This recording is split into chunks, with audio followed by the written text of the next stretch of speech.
Bonjour à tous, bienvenue à notre étude hebdomadaire du jeudi matin. Cette semaine, Parashat Vayetse. Nous allons essayer de voir un sujet avec une portée particulièrement actuelle, comme d'habitude, un enseignement vivant. Juste avant d'introduire la paracha, le sujet de la paracha sur lequel nous allons nous arrêter ce matin, je voudrais simplement prendre avec vous un tout petit point d'introduction à notre étude en général. Notre étude est basée sur la réflexion suivante. Lorsqu'un mot est enseigné dans la Torah, lorsqu'une paracha est lue chaque semaine, l'enseignement, l'histoire, le récit, les mots de cette paracha sont ce qu'on appelle en hébreu nitzrit. La Torah hi nitzrit, la Torah est éternelle. Qu'est-ce que je sous-entends par éternelle? Ça ne veut pas simplement dire que la mitzvah de mettre ses téphilines ou de manger kasher ou de respecter le Shabbat reste éternelle et ne va pas changer d'une génération à l'autre. Ça va bien au-delà dans la philosophie du cours que l'on aborde chaque semaine. C'est chaque enseignement de la Torah, chaque histoire de la Torah. Il n'existe pas d'élément dans la Torah qui n'ait pas une portée, un enseignement encore actuel, qui soit toujours potentiellement relu avec une portée, avec un enseignement qui nous parle à nous. Et de ce point de vue, c'est ce qui peut vous permettre, peut-être que certains d'entre vous s'interrogent sur le fait que chaque semaine, on démarre la paracha, on se pose une question et à partir de la question, on arrive à une réponse. Qu'est-ce que c'est que le sens de ces questions? En quoi est-ce que c'est tellement difficile? Pourquoi est-ce qu'on ne peut pas imaginer qu'il puisse y avoir un détail qui ne soit pas complètement précis? Le regard que l'on porte sur la Torah, c'est justement cette Torah éternelle, cette Torah entière qui est donnée par un Dieu qui est parfait, donc une forme de perfection. Tout doit forcément être complet, fonctionner partout forcément pour nous aussi. Donc, c'est de ce point de vue-là qu'on attaque la paracha de la semaine, qu'on lit un enseignement de la paracha, un morceau de l'histoire de la paracha, sur lequel on aurait pu peut-être passer et dire, bon, c'est une histoire, l'histoire s'est passée comme ça, qu'est-ce qu'on peut faire finalement? Et non, on va regarder cette histoire en se disant, s'il y a cette anomalie, s'il y a ce détail, s'il y a une question, cette question est une question, une véritable question, et il nous faut impérativement trouver une réponse qui aura forcément une portée pour nous, un enseignement à notre portée, dans notre, dans notre vie, dans notre quotidien actuel, pas forcément, encore une fois, celui de Moshe ou celui des Béné Israël, du peuple juif dans le désert, mais pour chacun et chacune d'entre nous. Et c'est ce qu'on essaye de faire chaque semaine. Une fois que cette introduction est faite, nous allons parler d'un sujet, comme je disais tout à l'heure, qui est à notre portée, mais je voudrais commencer exceptionnellement sans introduire le sujet, en commençant directement sur la paracha, en revisitant l'histoire de la paracha, en analysant avec quelques midrashim, quelques commentaires, et en voyant la difficulté, l'anomalie, et où est-ce que ce sujet nous emmène. Donc on va commencer par la paracha, comme je le disais, vous allez voir à l'écran les sources, le texte avec les références. On va commencer par, dans un premier temps, le petit passage du Talmud, première référence, Yoma 28. Yoma 28a, dans le traité Yoma, la Gemara nous dit « Amarav » qui aime Avraham Avinu kol Torah kula. Avraham Avinu a respecté, a accompli toute la Torah. Sheneemar ekev asher shama Avraham bekoli vaishmor mishmarti mitzvotai chukotai vetorotai. Dans le verset, il est dit dans Bereshit 26:5, donc il y a quelques parachiotes en arrière, qu'Avraham Avinu, Avraham, le premier de nos patriarches, a respecté, a accompli toute la Torah. Encore une fois, ça peut paraître assez difficile à comprendre. La Torah va être donnée au peuple juif à l'époque de Moshe, de Moïse, dans quelques peut-être à peu près un millier d'années. Et on est maintenant, nous trouvons à l'époque du premier des patriarches, Avraham Avinu, je n'ai pas été précis sur les dates, mais globalement, c'est à peu près, grossièrement, c'est à peu près ça. On est Avraham Avinu, le premier de nos patriarches, et pourtant, c'est un peu moins de 1000, pardon, j'essaye de me remettre, c'est peut-être un petit peu moins quand même. Avraham Avinu a respecté cette Torah parfaitement. Amarav, la Gemara continue, Rav s'exprime, certains disent que c'est Ravashi, qui aime Avraham Avinu afilou eruv et tafshilin. Il a respecté tous les commandements écrits, qui seront plus tard écrits dans la loi écrite, tous les commandements qui seront plus tard retransmis oralement, mais même les commandements d'ordre rabbinique que les Chachamim vont mettre en place, mitzvah des Rabbanan, comme le Eruv Tafshilin, c'est ce processus qui consiste à mettre un plat de côté et réciter une formule qui va nous permettre, lorsque Shabbat tombe à la suite de 2 jours de fête ou d'un jour de fête, de pouvoir préparer pendant le jour de fête le Shabbat qui arrive, sous certaines conditions. Ce processus de Eruv Tafshilin, donc une institution d'ordre rabbinique. Abraham l'a respecté déjà, comme il est dit, Torotai, Torah chez Birtav, Torah chez Béalpé. Il y a une allusion dans le verset qui laisse entendre, on parle de Torah au pluriel, alors qu'on n'a qu'une seule Torah, mais c'est cette Torah double dans le sens Torah écrite et Torah orale, loi orale, complétée par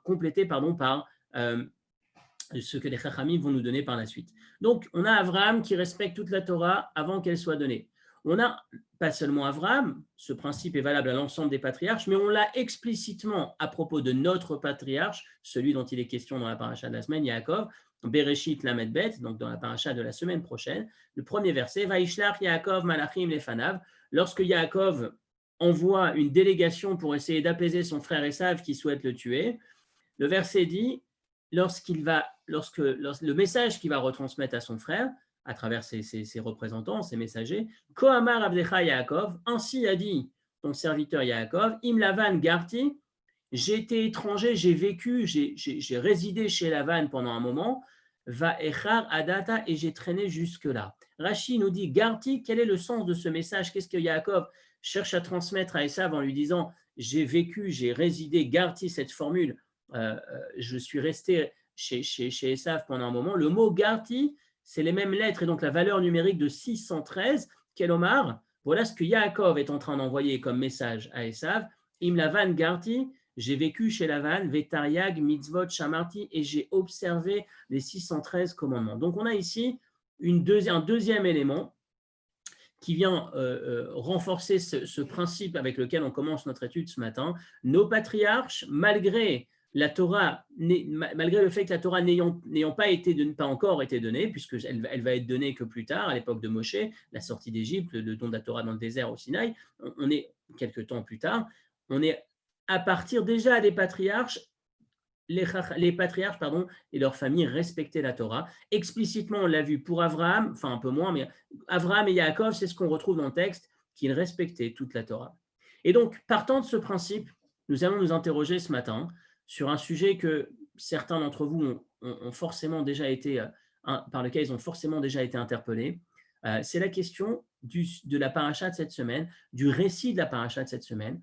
Lorsqu'on nous raconte les péripéties de Yaakov, lorsque Yaakov s'enfuit à la fin de la semaine dernière, il s'enfuit de son frère Esav, de la colère de son frère Esav qui cherche à le tuer, il va chez Lavan, son oncle, et chez Lavan, il va souhaiter se marier avec Rachel, et on va nous raconter, pendant une belle partie de la paracha, le récit de ce mariage et de ce que Yaakov va subir. Donc le récit est le suivant. Yaakov arrive en ville, il arrive dans le quartier là où Lavan habite, enfin il entre chez Lavan, bon, il a déjà rencontré, à un moment donné, il y a un échange qui se produit entre Lavan et Yaakov qui lui dit, écoute, tu es mon neveu, certes, tu travailles chez moi, c'est magnifique, mais comment est-ce que je peux quelles sont tes intentions? Qu'est-ce que tu cherches à faire ici? Est-ce qu'il y a quelque chose que tu souhaites? Et là, Yaakov va lui dire, écoute, oui, effectivement, j'ai vu ta fille Rachel, la jeune fille, donc Lavan a deux filles, Rachel et Léa, Rachel la plus jeune, Léa la plus âgée. Alors certains vont dire qu'elles étaient jumelles plus âgées d'un tout petit peu, mais en tout cas Rachel étant la plus jeune et la plus jolie selon le texte, la jolie beauté intérieure, des qualités humaines, peu importe, ce qui correspond à Yaakov. Et Yaakov va donc dire à Lavan, je souhaite me marier avec Rachel. Lavan lui dit, ok, est-ce que tu as prévu, est-ce que tu apportes de l'argent, est-ce que tu déposes quelque chose, tu veux te marier, fonder un foyer, est-ce que tu as quelque chose de côté? Et Yaakov lui explique que sur le chemin, en se sauvant de son frère Esav, il a été poursuivi par le fils d'Esav, son neveu, Eliphaz. Eliphaz a souhaité le tuer, il y a eu un échange assez intéressant sur lequel on ne va pas s'arrêter aujourd'hui, mais pour ceux qui s'en souviennent, on s'est déjà arrêté dessus les années précédentes.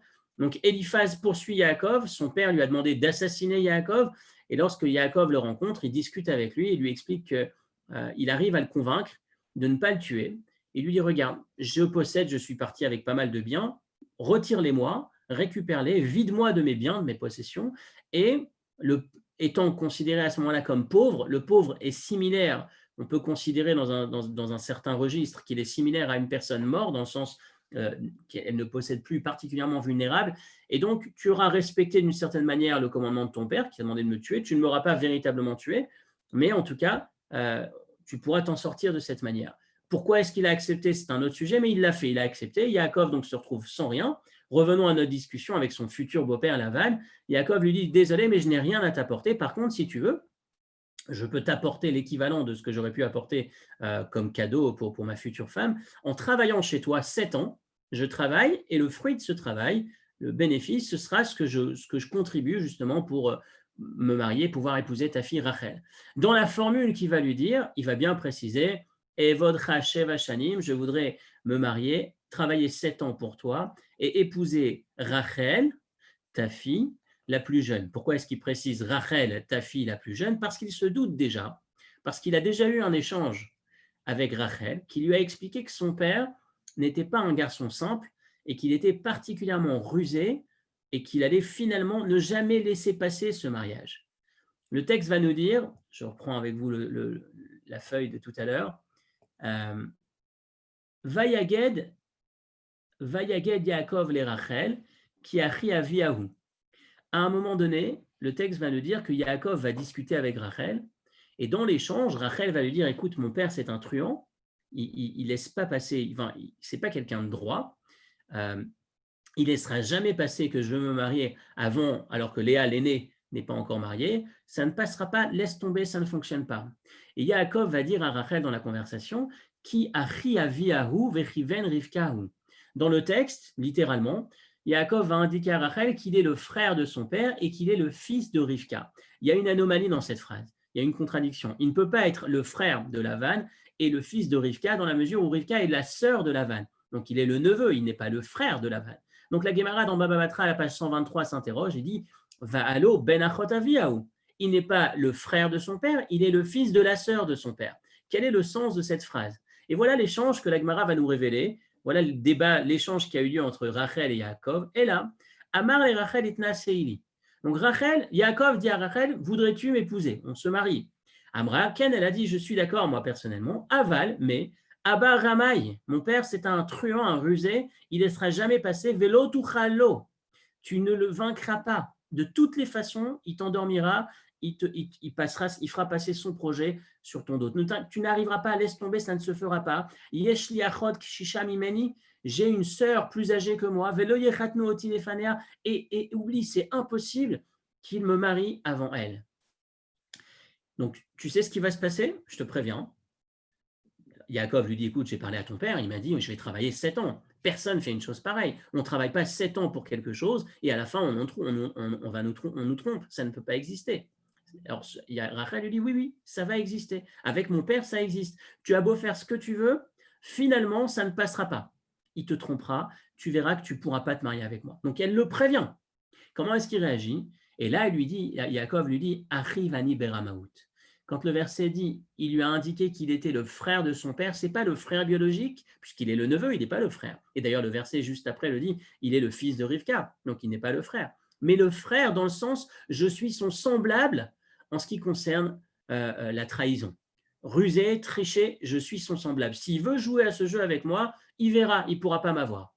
Kakatouv, comme le verset dit, Mnavar titbara avimikesh titpata titabal, dans Teilim, le verset dit avec un rusé, soit rusé, avec un imbécile, soit, enfin, encore une fois, joue dans son jeu. Donc, si tu veux jouer avec ça, s'il veut jouer avec moi, il ne pourra pas m'avoir. Et d'ailleurs, ce qui va se passer à la fin de l'histoire, quand Yaakov va travailler 7 ans et qu'il va donc épouser Rachel, avant d'épouser Rachel, le soir du mariage, il s'attend à ce que son beau-père aille le tromper, comme Rachel l'avait déjà prévenu. Et donc, ils vont mettre en place un code, un mot de passe que Yaakov va transmettre à Rachel. Il va lui dire ce soir dans la tente, lorsque le mariage sera terminé et qu'il sera question de se retrouver ensemble dans cette maison, dans cette tente, à ce moment-là, en imaginant, peu importe ce qu'on peut imaginer comme scénario tordu que ton père serait susceptible de faire, je te donne un code. Et ce code, il n'y a que toi et moi qui le connaissons. Donc, en entrant dans la tente, la femme qui sera là, je lui poserai la question, donne-moi le code. D'ailleurs, les Chachamim vont nous dire que le code est composé des 3 lettres qui composent le nom Chana, Chet, Nun, He, qui correspondent aux 3 mitzvot, 3 commandements qui reposent principalement sur la femme, le Chet de la Chala, le pain de Shabbat, qui habituellement c'est la femme qui le fait, le Nun de la Nida, qui parle du principe de la pureté familiale, la vision de la Torah sur l'intimité dans le couple, et enfin, Hadlakat Taner, le He de l'allumage des bougies de Shabbat, qui effectivement est une mitzvah qui, bien que repose sur l'homme comme sur la femme, c'est principalement la femme elle est réalisée principalement par la femme au sein du foyer. Donc, ces 3 mitzvot qui reposent principalement sur la femme, l'abréviation Chet Nun He Chana, c'était, selon les commentaires, le code, le mot de passe que va donner Yaakov à Rachel. Et donc, toute cette histoire, jusque-là, ce que je viens de vous raconter, c'était donc le début de l'histoire de Yaakov qui discute avec Rachel pour se marier, qui négocie avec son beau-père, qui travaille 7 ans. Mais la fin de l'histoire, et comment va se passer la fin de l'histoire, c'est que le soir du mariage, effectivement, Lavan a décidé d'aller jusqu'au bout de son embrouille, sa trahison, et il va lui placer Léa. Donc le soir du mariage, une fois que la cérémonie est terminée, certains vont dire que c'était un vendredi soir et que les bougies ont été éteintes, comme ça plus personne ne peut voir. D'autres vont dire que Rachel et Léa étaient particulièrement se ressemblaient avec une certaine nuance, puisqu'il y en a une qui est plus jolie, mais physiquement, elles ont la même taille, le même volume, même âge, quasiment même âge, puisqu'elles sont toujours selon les commentaires jumelles, avec à quelques nuances près. En imaginant encore que Yaakov, pendant les 7 ans où il travaillait dans le champ, pour justement pouvoir épouser Rachel, le texte va nous dire à la fin de l'histoire que Yaakov va dire à son beau-père Lavan qu'il a travaillé, qu'il n'a jamais quitté le champ. Quoi qu'il faisait pour Lavan, il était 100% dévoué, donc il ne sortait pas avec sa future femme, il ne traînait pas entre guillemets avec elle, il était jour et nuit en train de travailler pour son beau-père. On peut imaginer que dans ces conditions, Yaakov connaissait sa femme, mais qu'il ait pu être trompé dans le noir, en imaginant qu'effectivement ça a été voulu de cette manière. Il entre dans la tente et Lavan a fait en sorte que ce soit Léa qui vienne avec la robe de mariée, et ce soit Léa qui entre dans cette tente. Et donc Yaakov donne le code, demande le code, et Léa lui donne le code, donc il ne sait pas qu'il est en train de se retrouver avec Léa. Et il se retrouve donc marié avec Léa. Le lendemain matin, il se réveille et il découvre la supercherie. Il a travaillé 7 ans pour épouser Rachel et son beau-père lui a mis entre les mains, si on peut dire, Léa au lieu de Rachel. À ce moment-là, on avance toujours dans le récit, jusque-là, je reprends avec vous la paracha de la semaine. À ce moment-là, se pose la question, se présente un dilemme devant Yaakov. Qu'est-ce que Yaakov doit faire à ce moment-là? Qu'est-ce qu'on ferait à sa place? Réfléchissons un tout petit instant. Un homme qui avait prévu de se marier avec une femme, un homme comme Yaakov, un tzaddik, un grand, un juste, et puis il découvre que du ciel, j'ajoute cette formule, du ciel, Dieu a choisi que ce n'était pas elle, sa femme. Il est clair, on peut pas dire autre chose. Il vient de se marier avec une autre femme. Si on croit en Dieu, si on est un juif pieux, un tzaddik, on imagine bien, même sans être tzaddik, il y a beaucoup qui aujourd'hui diraient c'est du ciel.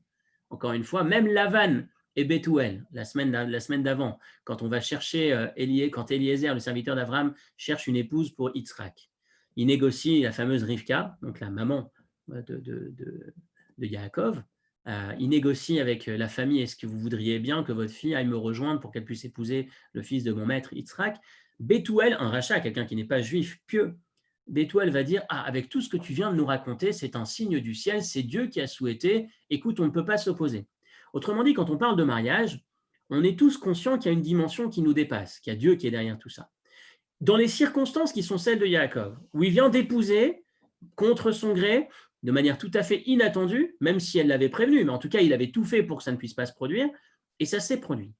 Logiquement, le premier réflexe qui peut venir à l'esprit, c'est de dire: écoute, Dieu, il a voulu autrement, il va voir Rachel et dire: Rachel, je suis désolé, je voulais me marier avec toi, mais tu vois bien que Dieu a d'autres projets, c'est avec ce qui vient de se passer.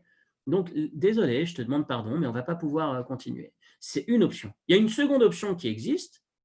Écoute Léa, bonjour Léa, je viens de m'apercevoir que je me suis marié avec toi hier soir, je ne souhaitais pas, comme tu le sais, j'étais avec ta sœur, donc si ça ne te dérange pas, on va aller au tribunal rabbinique devant le rabbin, on va divorcer.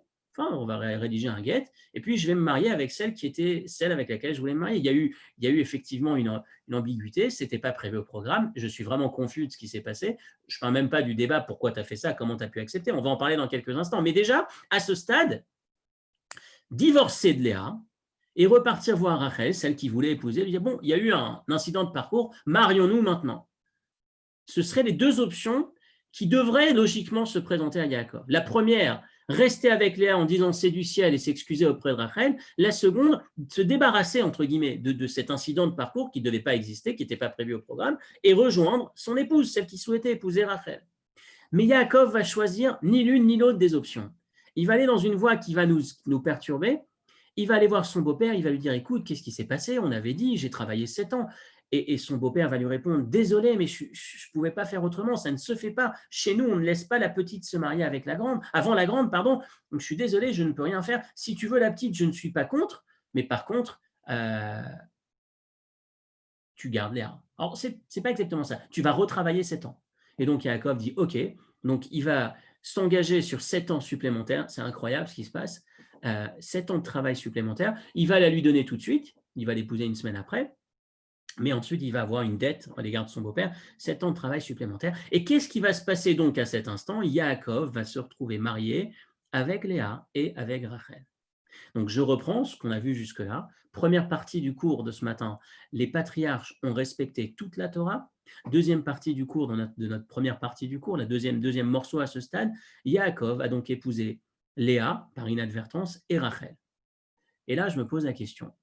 On a ce texte-là que je vais vous remettre à nouveau à l'écran, qui est le verset 18 dans le chapitre 18 du 3e livre de la Torah, Vaïkra.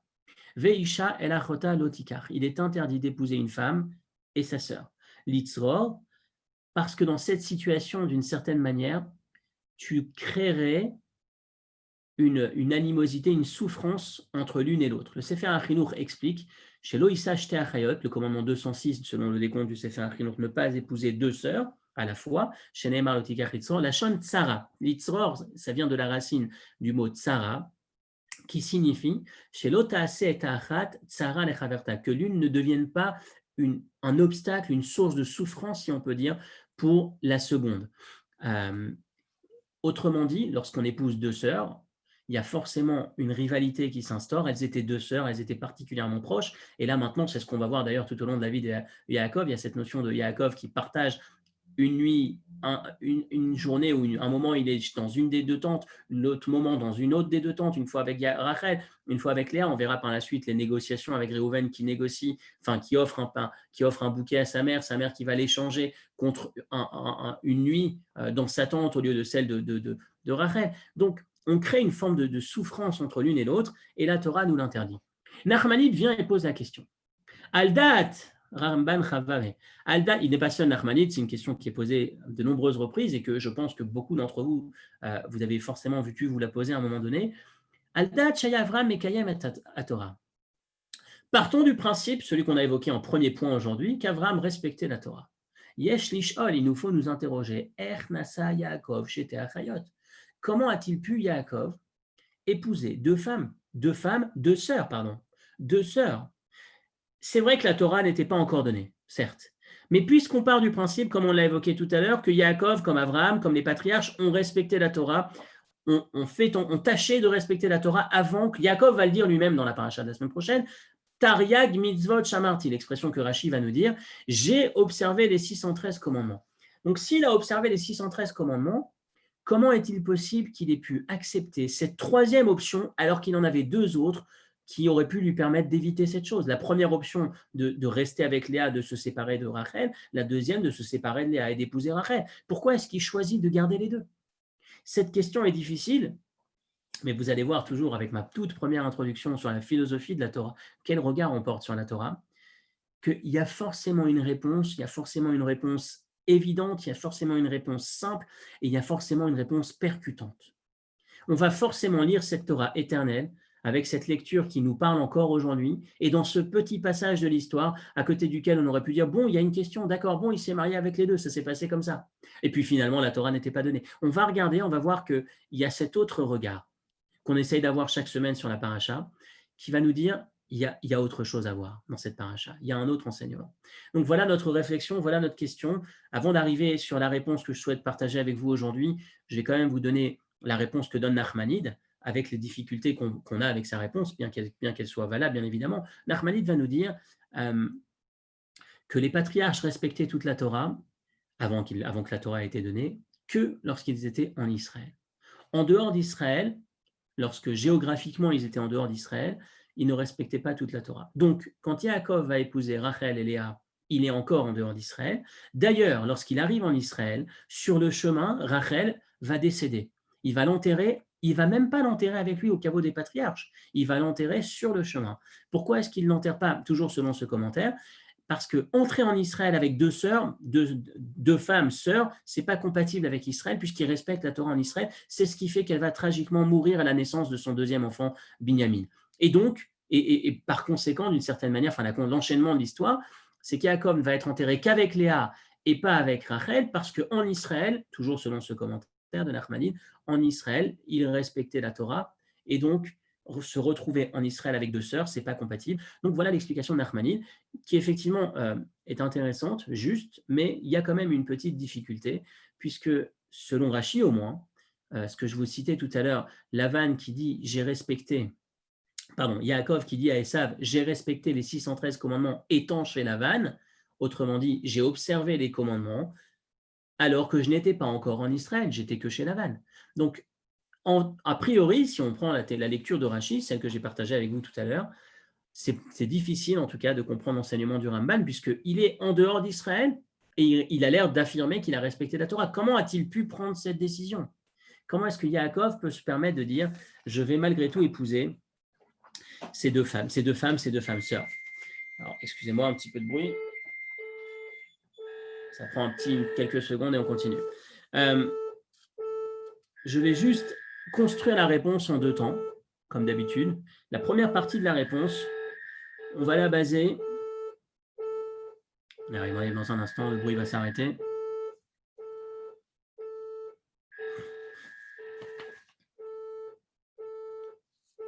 Ça y est, c'est bon. On va commencer la première partie de la réponse. Je vais même vous dire, avant de commencer la première partie de la réponse, on va reprendre le texte. Il y a même encore une petite intensité. Est-ce qu'il est cité ici? Psachim Koufio tête. Regardez ce que l'Agmara va nous dire dans Psachim à la page 119. Quand Mashiach reviendra, il y aura un grand repas avec tous les tzadikim, avec ce festin extraordinaire que Dieu va faire, durant lequel tous les plus grands assisteront, tous les tzadikim. Et à la fin du repas, on sert le verre de vin pour faire Birkat Hamazon. Qui veut faire le verre? Qui veut prendre le verre pour bénir Dieu? Le premier, on propose à Abraham. Abraham va dire « je ne peux pas » parce que j'ai Ishmaël, malheureusement, dans ma descendance. Donc, je n'étais pas parfait. On va le donner à Yitzhak. Yitzhak va dire « désolé, mais moi non plus, je ne peux pas parce que je n'étais pas parfait. J'ai Esav dans ma descendance qui a causé tellement de difficultés. » Donc, on arrive à Yaakov. Yaakov, il a une famille, une descendance qui est intègre, pas de difficultés, pas de mauvais, si on peut dire, pas de mauvais parcours dans sa descendance. Et Yaakov va dire « je ne peux pas, écoutez bien, parce que j'ai épousé deux sœurs, chose qui sera plus tard interdite par la Torah. » Et donc, finalement, on tourne comme ça, on arrive à David, le roi David qui dit « moi, je peux le faire ». Et c'est la fameuse expression « Kos Yeshuot Esa ou Shem Hashem Ekra ». David a Améler dans le psaume 116 qui dit « je lève un verre, Kos Yeshuot Esa », je lève ce verre, donc il fait cette bénédiction. Fin du commentaire. Et on se pose la question, qui t'a demandé de le faire, Yaakov? Avraham et Yitzhak ont des enfants l'erreur qu'ils ont, c'est d'avoir eu des enfants qui n'ont pas suivi leur chemin. Ce n'est pas complètement dans leurs mains. Mais Yaakov, tu avais le libre arbitre. Pourquoi tu as fait cette chose-là? C'est une erreur, effectivement, mais comment est-ce qu'on peut comprendre qu'il ait pu se comporter de cette manière? Vous avez eu Yalkut Shimoni qui va dire, encore toujours pour renforcer la question, lorsque Yosef va être vendu, Yaakov pleure. Pendant 22 ans, il va se retrouver sans voir son fils. Il va se demander pourquoi il m'est arrivé une chose pareille. Il va se dire, une des options, peut-être que je paye le fait d'avoir épousé deux sœurs. Donc on s'aperçoit que c'est un élément difficile et qu'il nous faut comprendre qu'est-ce qui a motivé Yaakov d'aller dans cette voie, d'épouser Léa et Rachel. Il aurait pu se séparer de l'une d'entre elles, comme on l'a vu tout à l'heure en fonction des options. Alors, on va maintenant affiner, je disais, 2 étapes dans la réponse. Première étape, est-ce qu'il fallait qu'il se marie avec Léa ou pas? On va poser la question en 2 temps. Pour le moment, il y a 2 options. Soit il se marie avec Léa et il s'excuse auprès de Rachel, soit il se marie avec Rachel comme prévu initialement et il s'excuse auprès de Léa. Il divorce de Léa. Alors, regardez ce qui est écrit dans le texte ici. Vaihi va boker vehine hi Léa.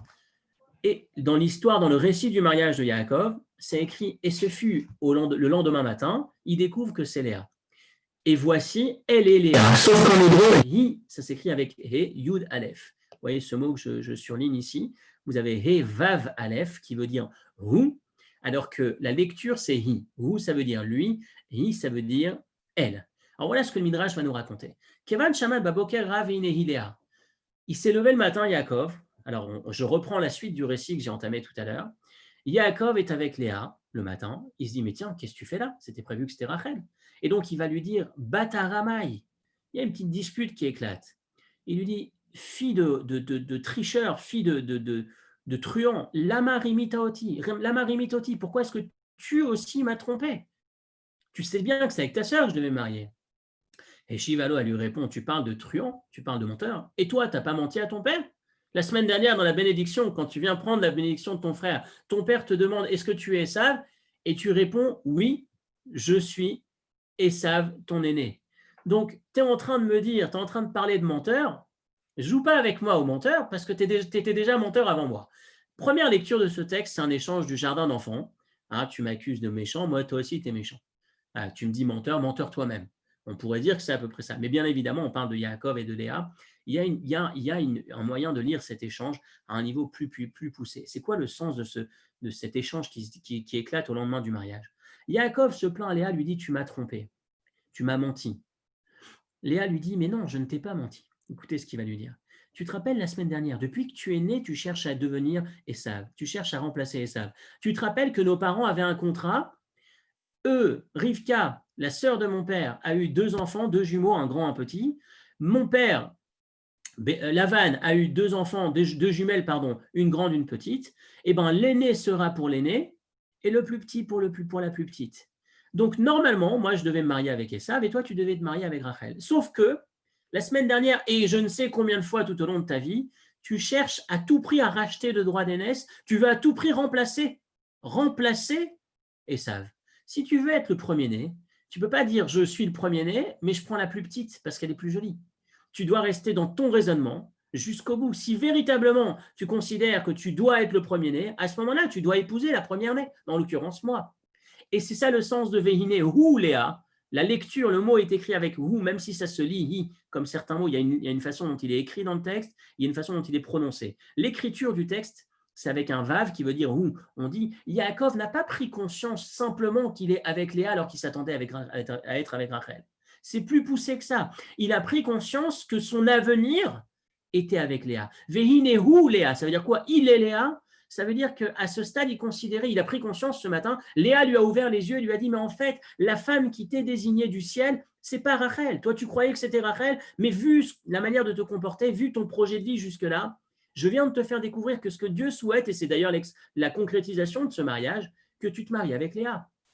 Vehine Léa, il a pris conscience que celle que lui devait épouser véritablement, que Dieu souhaitait qu'il épouse, selon sa théorie, selon son approche, mais finalement qui vient d'être validée par Dieu à travers la réalisation de ce mariage, c'est qu'il se trouve avec Léa. Donc avec ce commentaire, on a la première partie de notre réponse. Yaakov devait rester avec Léa.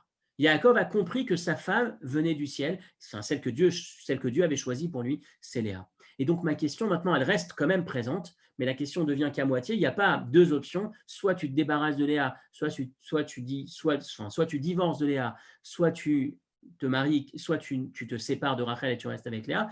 À ce stade, on a avancé d'un cran et on considère que Yaakov devait rester marié avec Léa. Il y avait un sens, Dieu avait choisi effectivement qu'il soit marié avec Léa. Et la question qui se pose maintenant, malgré tout, c'est pourquoi est-ce que tu ne peux pas aller avec élégance voir Rachel et t'excuser, lui dire voilà, Dieu a choisi que ce soit Léa, je respecte toute la Torah. La Torah demande qu'on ne puisse pas épouser 2 sœurs en même temps. Malheureusement, je ne peux pas me marier avec toi, excuse-moi. Et je pense que tu vas trouver un bon mari, un mari qui a autant de qualités que moi, et va faire ta vie autrement. Malheureusement, ce n'est pas le projet que Dieu souhaitait pour nous. Pourquoi est-ce qu'il va épouser 2 filles, 2 sœurs, alors que normalement, il n'est pas censé le faire? Donc, on a avancé d'un cran dans notre réflexion. Il garde Léa, mais pourquoi est-ce qu'il garde aussi Rachel? Et là, on arrive à la réponse, mais je voudrais introduire la réponse avec donc le sujet du jour, comme je disais tout à l'heure, un sujet qui est censé nous percuter, en tout cas pour certains d'entre nous. C'est un de mes sujets favoris, en tout cas un des éléments que je répète très, très régulièrement, une des idées fortes en tout cas du judaïsme. Mais je voudrais commencer avec une histoire vraie bien évidemment, qui s'est produite, donc qui concerne un homme qui vit à Rishon LeZion en Israël, un homme qui est particulièrement âgé, qui a vécu particulièrement longtemps et qui est atypique, qui est unique dans le sens où il a vécu 6 ans pendant la Shoah et survécu à la Shoah. il est resté 3 ans à Buchenwald, 3 ans à Auschwitz, et il a malgré tout, malgré cette terrible, cette durée importante dans les mains du Malach HaMavet, de l'ange de la mort, avec tout ce qui se passait là-bas, miraculeusement, il s'en est sorti. Et je voudrais reprendre avec vous une partie de l'histoire telle qu'elle est racontée par un des collègues, un rave qui l'a rencontré. Et il raconte que pendant ces 6 années, comment se passe son histoire. Un jour, on est en septembre-octobre 1939, ses parents, le père juif religieux, avec une longue barbe, est censé sortir à faire quelques courses. Sa mère lui dit non, avec une barbe, ça sent mauvais dans la rue, on risque de te faire du mal. On va envoyer notre petit garçon qui était jeune, qui avait, je ne sais pas, une douzaine, une quinzaine, je n'ai pas compté exactement, mais un jeune enfant, on va lui l'emmener chercher faire ses courses. Il a un visage lisse, pas de barbe, pas de marque de religiosité, donc on pourra éviter le pire. Malheureusement, à peine sorti de chez lui, il est enlevé, il est envoyé à Buchenwald. Il va travailler là-bas. À un moment donné, il va passer à quelques centimètres de la mort, puisque dans son histoire, dans son récit toujours, un jour, il se retrouve emmené vers les chambres à gaz, et miraculeusement, il ne sait pas comment, arrivé aux chambres à gaz, avant d'entrer, il y a un SS qui l'attrape et qui dit « Mais tu as 15 ans, tu es tout jeune, tu ne vas pas mourir maintenant, tu as une vie encore devant toi, rhabille-toi et va travailler, repars travailler dans les camps. » Donc, il a évité cette première fois. Il y a un peu plus tard, il est suspecté de faire partie d'une forme de résistance dans le camp. Il va être pendu à l'envers. On va le tabasser de coups, pendu, suspendu par les pieds. Il ne sait pas ce qui s'est passé. Il s'est réveillé à l'hôpital. Quelqu'un a dû l'ouvrir, le détacher et avoir pitié de lui et lui sauver la vie tout en étant parfaitement inconscient. Et il va être sauvé, il va s'en sortir malgré toutes les contaminations qu'il va y avoir là-bas, toutes les maladies, à part les tortures et les souffrances. Miraculeusement, il s'en sort. Et il va raconter qu'un des éléments qu'il a marqué, un jour, enfin il raconte l'histoire, un jour il va voir son rave et lui dit voilà, il avait 90 ans ce jour-là, il y a quelques années, et il dit voilà, j'étais dans les camps, les premiers temps où j'étais là-bas, les premières années, premier moment où j'étais là-bas, il y a un rave qui vient, un rabbin, le rave frankfurter, un rabbin qui était là-bas, c'était la nuit de cristal, le soir de la nuit de cristal, il est emmené là-bas dans les camps, et il me rencontre, ce rabbin, lui, il n'avait pas la force de travailler. Donc tous les jours, il le frappait et il repartait dans son emplacement où il était, sans pouvoir aller travailler, épuisé comme il était. Et un jour, il l'attrape, le jeune homme, le jeune en question, et il lui dit, est-ce que ça ne te dérange pas que quand tu rentres du travail, le soir, on puisse s'asseoir et étudier? On va étudier, toi et moi. Il n'y avait pas de livre, bien évidemment. Et donc, ils ont, pendant quelques semaines, échangé comme ça. Tous les soirs, ils partageaient en yiddish, ils révisaient par cœur ce que le maître connaissait, ils transmettaient au jeune homme. Un jour, lors d'un de ces échanges, le rabbin, le vieillard, va dire le plus âgé, va dire au jeune, regarde, je pense que malheureusement, je suis au bout de mes forces, je n'arrive plus à supporter ce traitement, je pense que d'ici peu, je vais devoir mourir. Je te demande de me faire 2 promesses. La première, c'est que quand tu sors d'ici, parce que tu vas t'en sortir probablement avec tes forces, avec ta jeunesse, que tu racontes l'histoire, que tu témoignes, que tu ne cesses de témoigner. Et la seconde, c'est que j'ai une famille et je voudrais que tu puisses leur passer le bonjour, leur dire que tu m'as vu, que tu m'as rencontré dans les camps et qu'ils puissent entendre parler de moi et que tu as vu que effectivement j'étais avec toi, que tu leur racontes un peu ces moments qu'on passait ensemble. Il raconte que quelques jours plus tard, ce rabbin décède, il va l'enterrer, il va tout seul essayer de faire ce qu'il faut avec lui. Il sort de la Shoah, il est rescapé, il arrive en Israël par la suite. Il va passer sa vie à témoigner, à s'impliquer. Il fait partie du comité d'Yad Vashem. Il a monté sa propre association pour développer, pour raconter, pour témoigner sur la Shoah. Et il va voir son rabbin et il dit voilà, monsieur le rabbin, j'ai maintenant 90 ans, je me fais vieux et j'ai toujours pas pu réaliser la deuxième promesse, rencontrer un de ses descendants et lui passer le bonjour. Vous êtes Rabat, vous êtes Lubavitch, vous avez un réseau dans le monde entier. S'il vous plaît, essayez de vous connecter, d'arriver à trouver le moyen de faire en sorte que je puisse respecter cette deuxième promesse. Et le rabbin en question va essayer, à travers son réseau, essayer de voir quelle était on sait qu'il avait une fille qui était arrivée aux États-Unis, donc il est parti, il a cherché, puis il a réussi à trouver qu'effectivement, il y avait un de ses descendants qui vivait dans le Queens, qui était professeur en psychologie. Enfin, il va les faire se rencontrer à travers Skype, une vidéoconférence, pour pouvoir échanger. Effectivement, c'était un moment émouvant. Et le rabbin prend cette histoire et dit, si on réfléchit un instant, qu'est-ce qui a permis, une analyse qu'on peut faire, qu'est-ce qui a permis à ce jeune d'être un de ces uniques, miraculés à ce point, d'avoir traversé toute cette période, l'intensité de ce danger, 6 ans, et s'en sortir et vivre tellement longtemps? On peut regarder cette chose en disant que Probablement, c'est la force de sa promesse. Un engagement. Et c'est le sujet sur lequel je voudrais parler avec vous aujourd'hui. Vous allez me dire quel rapport, mais on va y arriver. Et ce sera notre chute et notre conclusion aujourd'hui. Quelle est la force, quel est le poids, quelle est la valeur d'un mot? Combien de fois on va dire « T'inquiète pas, je finis, je te rappelle. Compte sur moi, je te rappellerai, je le ferai. » Ou alors, prendre son employé et lui dire « Écoute, le mois prochain, on attend un développement particulier dans l'entreprise, je t'augmenterai. » Et puis ensuite, c'est passé à l'as. Dire à quelqu'un « Je m'engage, t'inquiète pas, je le ferai. » Même dans le commerce, dans le business, je m'engage à le vendre. Tiens, on fixe un prix. Il n'y a pas eu de contrat, il n'y a pas eu d'engagement ferme. On parle, c'est une parole. Je ne parle pas juridiquement, encore une fois, moralement, une parole donnée. Et puis ensuite, dans la soirée, j'ai un client qui vient et qui propose 1000 de plus, 2000 de plus, et je dis, bon, bah, écoute, je lui ai dit, mais je n'ai rien signé, je vais avec le deuxième.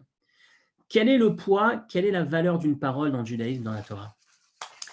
Eh bien, sachez qu'à Rosh Hashanah, la première chose qu'on fait, on ne demande pas pardon sur les fautes qu'on a fait, mais par contre, avant Rosh Hashanah, on se débarrasse des vœux qu'on aurait pu faire par inadvertance.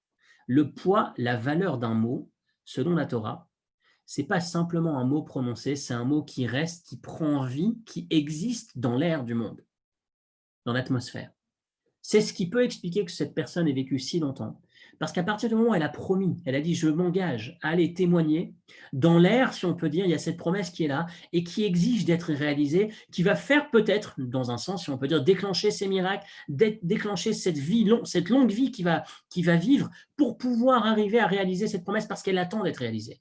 Je vais essayer d'aller un petit peu plus vite, comme d'habitude, sur la fin. Une histoire qu'on a racontée il y a longtemps de la Gemara. La Gemara raconte une histoire tragique. Il y avait un jour un jeune homme qui passe dans les champs, dans un chemin désert. Il y a un puits, à l'époque il y avait beaucoup de puits. Dans un des puits, il entend une voix d'une personne qui dit « S'il te plaît, sauve-moi ». Une voix qui a l'air d'être une voix d'une femme, mais à cette époque, il y avait des shédim, des démons qui étaient là aussi, des démons, enfin des formes d'êtres un peu différents, on va dire. Et donc, il s'inquiète, il lui dit « Qui tu es ?» Il lui dit « Je suis une jeune fille ». Il s'approche pour voir si ça a l'air d'être vraiment ça. Et ça a l'air d'être vraiment ça. La fille lui dit « Voilà, je suis tombée dans l'eau, je suis tombée dans ce trou, je risque de mourir. Sauve-moi. » Il lui dit « Est-ce que si je te sauve, tu te maries avec moi ?»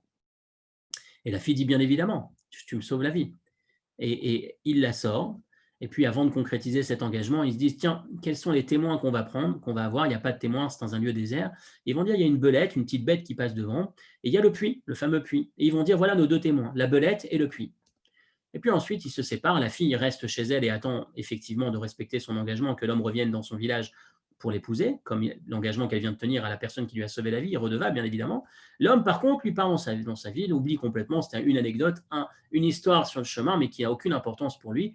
Il va se marier avec une autre, même pas considérer ce qui s'est passé. Il va avoir des enfants et la Gemara va nous dire que de manière assez tragique, le premier enfant, il va le perdre, il va tomber dans un puits. Le second enfant, il va le perdre, il va être mordu ou blessé par une belette. Et sa femme va lui dire « Écoute, c'est quand même bizarre. On perd deux enfants de manière tellement bizarre, étonnante, complètement atypique. Il n'y a pas quelque chose. » Et d'un coup, il va réfléchir, des années se sont passées. Il va prendre conscience, un puits, une belette, ça me rappelle quelque chose. Il va se souvenir qu'il avait pris l'engagement de se marier avec elle. Et donc, sa femme va lui dire « Écoute, je suis désolé, mais dans ces conditions, ce n'est pas moi ton épouse, c'est elle, tu t'étais engagé. » Ils vont se séparer, il va repartir la rejoindre. Il va essayer, effectivement, elle attendait. Le but de l'histoire, ce n'est pas de comprendre cette partie, mais c'est la première partie. Un mot prononcé reste dans l'air et attend d'une certaine manière d'être réalisé. Un engagement, la valeur d'un engagement. Qu'est-ce qu'un juif religieux? Qu'est-ce que la religion? Qu'est-ce que la Torah demande? Il y a une phrase qu'on récite tous les matins, « Leolam, yehe adam, yere shamaim baseter ». Un homme devra s'efforcer d'être un homme qui craint Dieu discrètement, caché. Bon. Un homme qui craint Dieu. La phrase commence par « Leolam, yehe adam ». On devra toujours s'efforcer d'être un homme qui craint Dieu. La première des choses que la Torah attend de nous, c'est qu'on respecte un mot. Un mot prononcé, c'est d'abord d'être humain, d'avoir des valeurs humaines, et en parallèle, dans un second temps, ou en parallèle, parce que ça va de pair, être un homme, un être humain religieux. La Torah vient en parallèle. Ça marche de pair, on ne peut pas dissocier l'un de l'autre. Yaakov Avinu, revenons à Yaakov. Yaakov a épousé Léa, mais il ne voulait pas épouser Léa. Il se trouve qu'il est avec Léa, mais il s'était engagé auprès de Rachel. Il avait prononcé un mot, une parole. Rachel l'a attendu 7 ans. Il a dit à Rachel, je me marierai avec toi. Or, même si la Torah n'a pas été donnée, mais l'engagement, c'est une valeur universelle. C'est noachid. Respecter une parole, c'est universel. Je ne peux pas utiliser l'argument que puisque je souhaite vivre avec une Torah qui n'est pas encore donnée, mais c'est mon choix d'avoir pris sur moi du plus, que ce plus vienne enlever, empiéter sur l'élémentaire, l'essentiel, sur le dos de l'autre, la promesse que j'ai promise à l'autre. La Gemara va plus loin, je ne vais pas avoir le temps de développer davantage, mais dans cette idée des histoires dramatiques de personnes qui ont oublié leur devoir, leur devoir élémentaire. Combien de fois est-ce qu'on se retrouve à faire passer sa Torah, sa religion ou sa carrière professionnelle au détriment, sur le dos de… Combien de fois j'ai assisté à des… Combien de fois est-ce qu'on peut entendre ce côté « je suis désolé, mais j'ai ce cours de Torah ou j'ai ce moment de religion. Ce qui se passe à la maison, ça ne me regarde pas, c'est toi qui t'en occupes. Moi, je dois faire ce moment de Torah. » Cette interrogation profonde, religieuse, intime que chacun d'entre nous doit se poser en imitant Yaakov, en voyant cette dimension éternelle de la Torah. Yaakov n'avait pas le choix que d'épouser Rachel. Pourquoi il n'avait pas le choix? Parce qu'il lui avait dit un mot, il lui avait donné sa parole. Or, à cette époque, même Lavan, le truand, lorsque Yaakov va lui dire « Mais comment se fait-il que tu m'as menti? Comment se fait-il que tu as triché ?» Il ne va pas lui dire « Parce que je suis un tricheur. » Il va lui dire « Parce que je suis désolé, mais ça ne se fait pas d'épouser la plus jeune avant la plus grande. » Donc, il va accepter l'idée qu'on ne triche pas. Même si c'est vrai que Lavan, c'est un tricheur, même si c'est un truand, il vient de mentir, mais malgré tout, Lavan accepte l'idée qu'on ne doit pas mentir. Initialement, on ne doit pas mentir, c'est quelque chose qui est acquis, qui est accepté par l'environnement, par le monde de cette époque, juif ou pas juif, religieux ou pas religieux, ça n'existe pas, Torah ou pas Torah. Le fondamental, l'essentiel, c'est de respecter sa parole. Et donc, quand Yaakov a ce dilemme, tiens, j'ai maintenant la Torah qui n'est pas encore donnée, mais qui m'interdit de me marier avec deux sœurs. Mais en parallèle, je souhaite respecter cette Torah. C'est un choix personnel, c'est un plus que j'ai pris sur moi. Mais en parallèle, j'ai un engagement, une valeur essentielle, ne pas trahir la promesse, l'engagement que j'ai pris auprès de Rachel. Et bien, effectivement, il va choisir de passer sur son plus et de rester avec l'essentiel, respecter le fondamental, respecter sa parole. Je répète, c'est une idée auprès de Yaakov qui est très jolie, je vais la conclure auprès de Yaakov, et vraiment, je pense que l'objectif de cette étude, c'est de sortir de là et de s'interroger, d'avoir ce moment d'introspection, se dire, combien de fois est-ce que des mots, encore une fois, je ne dis pas qu'on ne puisse pas revenir sur un mot.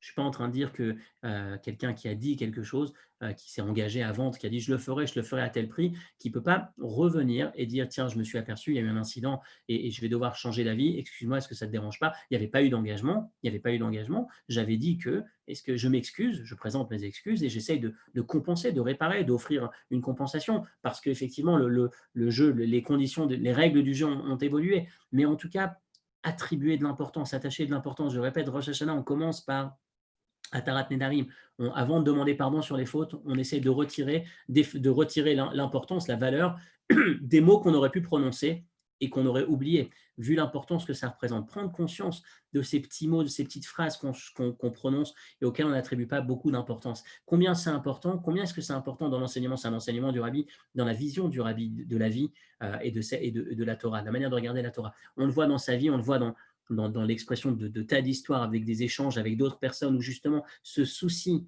de faire attention à un mot qui est prononcé. Il y a une histoire avec le grand rabbin Soloveitchik qui vient le voir à l'occasion de la disparition de sa mère. Ils vont échanger sur un texte, sur une halakha, et le rabbi va dire c'est selon l'avis de Maïmonide. Le Rav Soloveitchik va lui dire je suis désolé, mais Maïmonide ne s'est pas prononcé sur ce sujet. Et le rabbi va dire si, pas dans l'œuvre principale de Maïmonide, mais dans son commentaire sur la Mishnah. Et donc, la discussion se termine là, et quelques jours plus tard, le Rav Soloveitchik reçoit une lettre de la part du Rabbi, dans laquelle le Rabbi s'excuse et lui dit « Écoutez, quand vous êtes venu me voir, vous m'avez dit qu'il n'y avait pas de Maïmonide, et je vous ai dit qu'il y avait effectivement un Maïmonide dans le commentaire de la Mishnah. Je viens de m'apercevoir qu'il existe une version dans laquelle ce commentaire de Maïmonide n'est pas présent. Et donc, je vous prie de m'excuser de vous avoir repris. » Le Rav Soloveitchik qui reçoit cette lettre, il dit « C'est incroyable. Au lieu d'être fier d'avoir la référence qui maintient son avis, il s'excuse d'avoir omis peut-être la version qui existait, que l'autre pouvait posséder. Ce souci de cette authenticité, cette finesse, de s'affiner soi-même, d'avancer dans la Torah, jamais au détriment de l'essentiel. Mais je veux juste terminer sur un mot. Vous allez me dire, mais finalement, c'est quand même difficile d'entendre que Yaakov ait fait en sorte, même si c'est un commandement de la Torah qui n'est pas encore donné, mais finalement, il met ses deux sœurs dans une situation de souffrance. Et le principe de l'interdiction reste valable.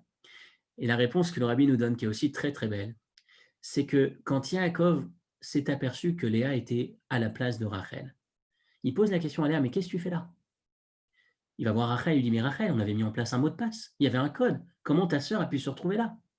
Et Rachel va lui répondre, je préférais que ce soit ma sœur, transmettre les codes à ma sœur et louper l'échéance de ma vie, si on peut dire, plutôt qu'avoir ma sœur se faire humilier en arrivant dans la chambre, en prononçant et en ne connaissant pas le code.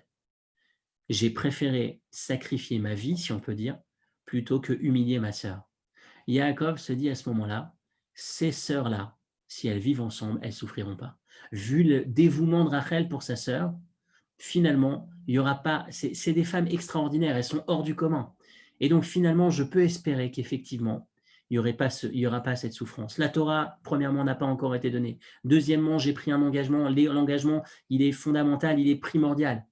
Et plus finalement, vu les circonstances, vu les qualités de ces individus, de ces sœurs, elles ne vont pas souffrir à être ensemble. Vu comment est-ce que Rachel est prête à passer pour sa sœur, je peux considérer qu'effectivement, ce soit le bon choix. Alors voilà notre enseignement d'aujourd'hui, la conclusion du jour. Réfléchir, s'investir, devenir meilleur, avancer effectivement dans sa carrière professionnelle, dans son évolution personnelle religieuse. Oui, oui et oui, mais attention, jamais au détriment de l'essentiel, Adam, d'être un être humain, d'avoir ses valeurs humaines, jamais sur le dos d'un autre, jamais considérer que l'autre, je vais lui enlever son essentiel, je vais lui enlever son élément qu'il attendait, c'est un engagement que j'avais pris vis-à-vis de l'autre. Et je vais dire, bon, peu importe, l'autre, l'essentiel, c'est que j'avance. Ça ne doit jamais exister.